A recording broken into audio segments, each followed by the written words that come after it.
right out of boxing tonight, man. It's just 3-0. Yeah. You know, Katie Taylor put a great performance. But nice to do it easily tonight, you know, just use your skill, use your feet and win the fight at a canter. And that's what we know she could do, but she never chooses to do. So it was nice just to use that skill tonight and have an easy night. And obviously her face, you know, her body, it's unusual to go back to the change room and she's like, that was easy. You know, so respect to Amanda, thanks to MVP. It was an amazing night and she's the greatest female fighter of all time. No, you just mentioned the scorecard in another interview, but 95-95. Just bizarre. I mean, how do you give Amanda Serrano 5 rounds in that fight?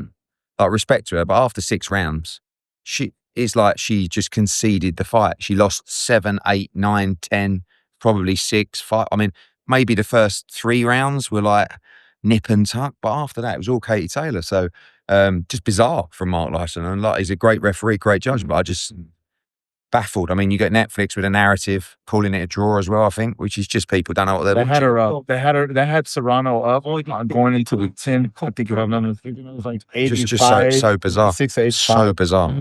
People don't know what they're watching. I mean, it was just like, tell me a clear round for Amanda Serrano. I mean, a struggle, maybe the 3rd. But easy. Were you read in on the game plan, Eddie? I mean, yeah, because the game plan's been the last 3 fights with Serrano.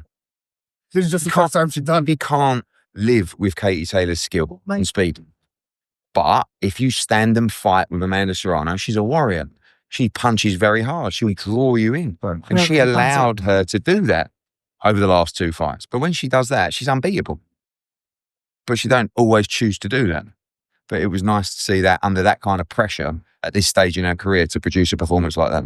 Ask the camera question up there. Do you think that this version, she follows this kind of strategy, beats Cameron? Yes, I think this version of Katie beats everybody. Chantel's a great fighter. You know, I mean, look, Katie made Chantel an absolute life-changing amount of money. And without Katie Taylor, Chantel doesn't have any big fights like that. But she still deserves it because she put in a couple of great performances.